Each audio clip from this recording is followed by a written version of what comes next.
استاذ بهاء النجار. مساء الفل يا ريس. مساء الفل يا استاذ بهاء يا مساء محترم. مساء الورد عليك وعلى كل ضيوفك وعلى كل متابعينك الكرام. طمنا على الكويت وناس الكويت. الكويت بتسلم عليك وكل اللي في الكويت بيسلموا عليك. حبيبي سلم لي اتفضل يا استاذ حبيبي بهاء. حبيبي يا محمد بيه، ربنا يبارك في عمرك يا رب. انا بس عاوز ابدا بالبيان المضحك اللي الاهل نزله، وفي مثل كده احنا بنقوله، ممكن ابقى اقوله لحضرتك واحنا مع بعض على الخاص. ايوه مش عارف ايه اللي بيحصل ايه، فتروح تجيب ايه فيه عشان ما حدش يقول حاجه.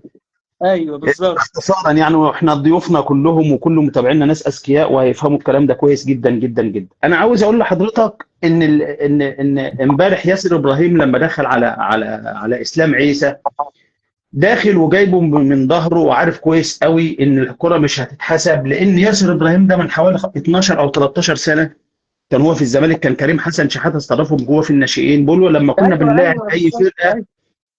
كنا بنلاعب مم. الاهلي، كنا بنبكي قدام الحكم وهو شايف الظلم باين وما بيحسبش اي حاجه ولا كان بيعمل لنا اي اعتبار. فهو الراجل اصلا عامل الفاول او عامل البنل وعارف ان هو ما حدش اصلا هيرجع، وعارف كويس قوي ان حتى لو الفار رجع. بص يا استاذ محمد، لا حضرتك متفاجئ ولا انا متفاجئ ولا اي حد من جمهور نادي الزمالك متفاجئ ان سيراميكا اتهزم امبارح. ده هو المفروض السيد الرئيس المحترم محمد بيه ابو العينين، رئيس نادي سيراميكا، يحاكم ويعاقب علي ماهر وفريقه ان هم ازاي يتهزموا 1-0 بس من الاهلي الف. بس هو امبارح المباراه كانت ما بين الاهلي الف والاهلي ب، يعني انت مم. معاك 8 لعيبه من النادي الاهلي بيلعبوا فريق الاهلي الاول.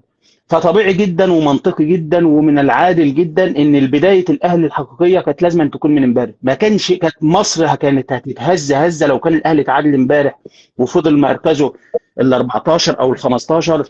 كانت كارثه ما كانش اي حد هيتحملها ولا كان في اي حد هيقدر ان هو يتعايش عليها. فكان لازم بدايه حقيقيه النادي الاهلي يشيلوه يحطوه على اول الطريق بالصحيح. فعمرها ما هتيجي الا من، مش هقول ولاد العم، هقول بقى جراش الاهلي، مخزن الاهلي، دولاب الاهلي. وفي كلمه ثالثه برضو مش هينفع اقولها برضو احتراما للساده المشاهدين والمستمعين. احنا كلنا عارفين اللعبه ماشيه ازاي. ان انت، انا قلت لحضرتك اول امبارح ازاي ان انت تجيب له قصاد الاسماعيلي لاعب زي امين عمر، وازاي ان انت تجيب حكم زي امين عمر يحكم اسماعيلي وزمالك، وتجيب محمد معروف يحكم بيراميدز وزد، وتجيب واحد احنا قلنا على، احنا ما بنغلطش في حد. يعني انت بالظبط. عندك احمد الغندور باوامر عليا بقاله سنه ما مسكش صفاره للاهلي، لمجرد بس ان هم قال لك الحكم ده احنا مش عاوزينه عشان كان عنده شيء من العدل قبل كده. صح تمام. صح. فطبيعي جدا ان يجيبوا واحد زي محمود وفا عشان يوفي بالوعود والعهود اللي هو متفق عليها. الراجل عمره في حياته ما كان يقدر، ده الراجل بتاع الفار جابه بالعافيه، جابه بالعافيه. بالعافيه. وندائي بقى للسيد المحترم ابراهيم بيه فايق، انت ليه ما عجبتش المكالمه وسربتها وشفت امين عمر بيقول له مش مقتنع يا عادل والكلام ده؟ ما كنا عايزين نسمع من حقنا بقى ان احنا كنا نسمع التسجيل. الراجل اللي على الفار قال لي وافق ايه ووافق قال له ايه عشان كنا نسمع، لان ما فيش واحد عنده عين، يعني مش عينين، عين واحده ما والله يقولش نص الكره عين، بالجاز. والله لو بعين واحده صح. الراجل الكره في سيطرته، واخد المدافع في ظهره، اليف بقى كوره، اي احتكاك في المنطقه ضربه جزاء رسمي. بناء بالظبط. على ايه انت لغيتها؟ وخلي بال حضرتك لما العش نزل مكان بيكهام، بس للاسف لا في مخرج عنده ضمير ولا في مصور عنده ضمير ولا في مذيع ايمن الكاشف ده. انا مش عارف البني ادم ده قسما بالله. انا بعمل التلفزيون سايلنت لما يكون الشخص ده او الكواليني بيعلقوا اي ماتش. فالناس ناقصه تلبس تيشيرت وينزل يزودوا ال 11 يبقوا 15 16 واحد في ارضيه الملعب.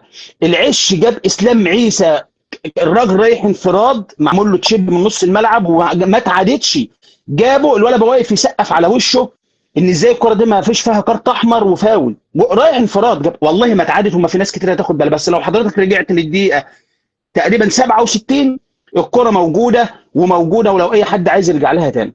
فانت جاي تطلع بيان على ايه؟ انت زعلان ان الراجل ده تجرأ والفار جابه؟ هم على فكره راجعين عشان دي. انت ازاي ترجع فار وبتكلموا بقى على كور مالهاش اي وانا علاقه مش ولا لها عارف اي اساس؟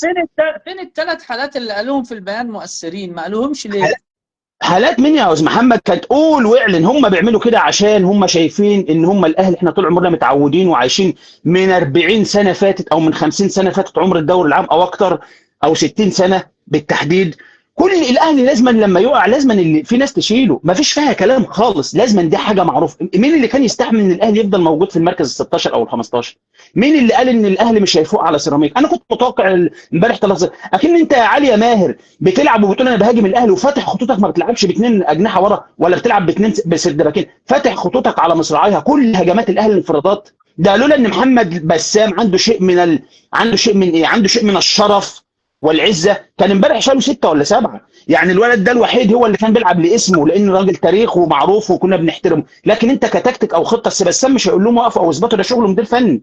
ازاي ان عمرو السوليه طالع يضحك ومبتسم ابتسامه السنين؟ انت جايب كريم ندفد الكره اللي هو في ال6 يارده. يا استاذ محمد، كريم ندفد ده المفروض ان هو كان مدافع وبطلع الكوره، كريم ندفد واقف وقفه حاسس ان هو لابس تيشيرت الاهلي وبيلعب لسه في الاهلي، ما وعرش السيراميكا، فبيشتت الكوره في المدرجات. مسرحيه هزليه. وعلى فكره ده اللي هيحصل مع سموح، وده اللي هيحصل مع زد، وده اللي هيحصل مع اهم حاجه احنا بقى ايه بقى؟ ما نديش فرصه بقى. انا جاي بقى للزمالك، انا بس بقفل الحته بتاعت سيراميكا عشان لما يتقال لك من قطب زملكاوي اهلاوي احنا محتاجين الزمالك يتعادل ماتشين، لا كلام كبير. بص يا محمد بيه، الوقت نادي الزمالك احنا يعني من المكتسبات اللي الزمالك اكتسبها هذا الموسم ان الزمالك فعلا اصبح له هيبه. يعني ايه هيبه؟ يعني بدايه كده من المباراه اللي الزمالك لعب فيها سيراميكا وكسب، بقى في شكل، بقى في مضمون، وخصوصا بعد التوقف في مباراه المصري خلى كل المدربين دلوقتي هينزلوا يعملوا عليك خطه دفاعيه وزون ديفنس زي زمان، لان ده الطبيعي. انت السنه اللي فاتت كنت مستباح، كانت الناس بتنزل تضغطك في الربع بتاعك وكل واحد عاوز يكسبك. يعني كان في فرق لما بتتعادل معاك اصلا كانت بتطلع حزينه وزعلانه.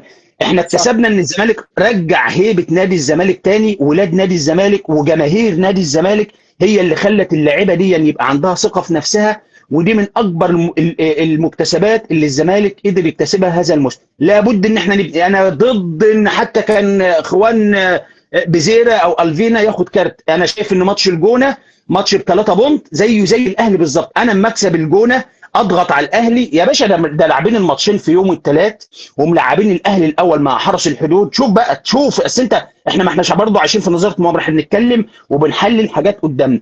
ازاي ان انت تلعب مع الاهلي اللي لاعب تاني اللاعب لسه امبارح، والزمالك تلعبهم الاثنين يوم الثلاث، وتلعب الاهلي الساعه 5 الصبح في الكليه الحربيه. المفروض ماتش الحرس ده بيتلعب في الماكس وحضرتك عارف ليه ده ماتش الحرس، تلعبه في الماكس الساعه 5 عشان تكسب وتعمل ضغط على الزمالك الساعه 8. انا بقول من منبرك المحترم لابد ان عبد الناصر محمد، ولابد من يانيك فيريرا، ومن قبلهم جون ادوارد، لابد ان مباراه الجونه يا جماعه الناس اللي بتقول لك نريح عبد المجيد، احنا نلعب بكامل قوتنا، ننزل نخلص الماتش في اول ربع ساعه او ثلث ساعه وبعد كده غير براحتك وريح بين الشوطين. الله ينور عليك.